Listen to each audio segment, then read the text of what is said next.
حضرت صلی اللہ علیہ وآلہ وسلم کی زبان سے یہ کلمات سن کر اس کے دل کی دھڑکن تیز ہو گئی اور اس کا رواں رواں کانپنے لگا۔ پھر اس نے کہا، اشہد ان لا الہ الا اللہ وحدہ لا شریک لہ وانک رسول اللہ، میں گواہی دیتا ہوں کہ اللہ وحدہ لا شریک کے علاوہ کوئی معبود نہیں ہے اور آپ اللہ کے رسول ہیں۔ اس طرح وہ فی الفور اسلام لے آیا اور بعد میں اچھا مسلمان ثابت ہوا۔ ایک دفعہ حضرت صلی اللہ علیہ وآلہ وسلم کے دشمنوں نے یہ فیصلہ کیا کہ وہ آپ کو ہر قیمت پر قتل کر کے رہیں گے، لیکن احکم الحاکمین خدا نے آپ سے وعدہ کیا تھا کہ وہ آپ کو دشمنوں کے شر سے محفوظ رکھے گا، اسی لیے آپ کے دشمنوں نے آپ کے خلاف جتنی بھی سازشیں کی وہ سب کی سب ناکامی سے دوچار ہوئیں۔ جب جنگ خیبر حضرت علی علیہ السلام کی بے مثل شجاعت سے اختتام پذیر ہوئی اور مسلمانوں کو یہودیوں پر فتح حاصل ہوئی تو ایک یہودی عورت نے خیبر کا بدلہ لینے کے لیے حضرت کو شہید کرنے کا منصوبہ تیار کیا۔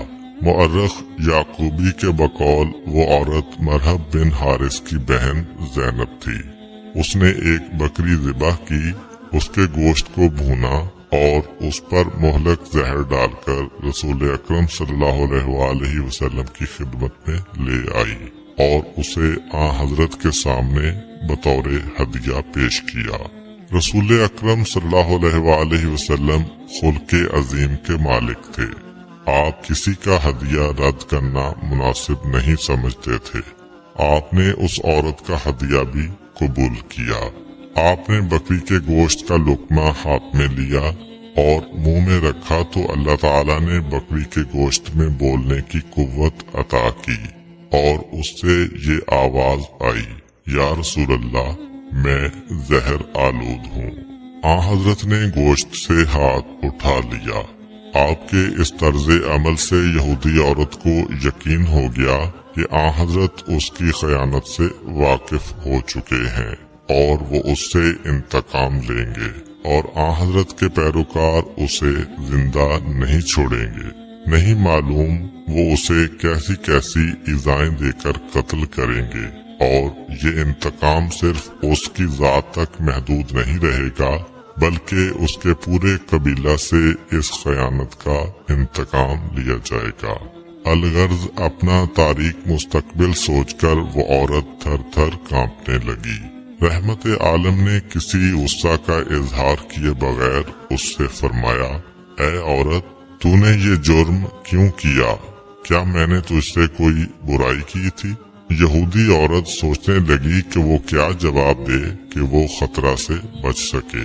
کچھ دیر سوچنے کے بعد اس نے کہا، یا رسول اللہ، میری طرف سے معذرت قبول کریں، میں آپ کا امتحان لینا چاہتی تھی اور میں نے اپنے دل میں یہ سوچا تھا کہ میں انہیں زہر آلود کھانا پیش کروں گی۔ اگر وہ نبی ہوں گے تو وہ اس زہریلے کھانے کو نہیں کھائیں گے، اگر وہ نبی نہیں ہوں گے تو زہریلا کھانا کھا کر ہلاک ہو جائیں گے۔ رحمت للعالمین نے اس عورت کو معاف کر دیا اور اسے جانے کی اجازت دے دی۔ چنانچہ وہ اپنے دامن میں ناکامیاں سمیٹ کر واپس چلی گئی۔ ایک دفعہ کا ذکر ہے کہ نبی کریم صلی اللہ علیہ وآلہ وسلم ایک فوجی دستہ لے کر مشرکین کے ایک گروہ سے جنگ کرنے کے لیے مدینہ سے روانہ ہوئے۔ مشرکین مقام ذی امر پر آپ کے مقابلہ کے لیے جمع ہو چکے تھے۔ جب مشرکین نے اسلامی لشکر کو اپنی طرف آتا ہوا دیکھا تو وہ اس جگہ کو چھوڑ کر ادھر ادھر منتشر ہو گئے۔ رسول خدا اور آپ کے صحابہ نے ان کے انتظار کے لیے وہاں پر پڑاؤ ڈال دیا۔ اس دوران کچھ بارش ہوئی جس سے حضرت کا لباس بھیگ گیا۔ آپ نے اپنے پڑاؤ کو چھوڑا۔ کچھ دور درختوں کا جھنڈ تھا۔ آپ وہاں تشریف لے گئے اور اپنے کپڑے خشک کرنے کے لیے درختوں کی ٹہنیوں پر پھیلا دیے۔ پھر آپ ایک طرف جا کر کچھ دیر کے لیے آرام کرنے لگے۔ مشرکین نبی اکرم صلی اللہ علیہ وآلہ وسلم اور آپ کے لشکر پر نگاہیں جمائے ہوئے تھے۔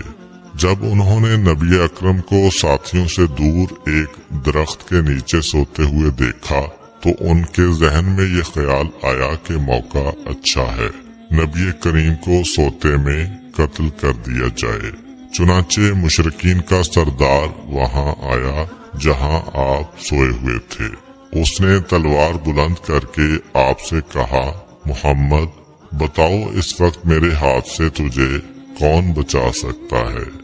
نبی اکرم نے فرمایا، اللہ بچا سکتا ہے۔ آپ کا جواب سن کر اس کے بدن پر کپ کپی طاری ہوئی اور اس کے ہاتھ سے تلوار گر پڑی۔ آپ نے آگے بڑھ کر اس کی تلوار اٹھائی اور فرمایا، بتاؤ تجھے میرے ہاتھ سے کون بچا سکتا ہے؟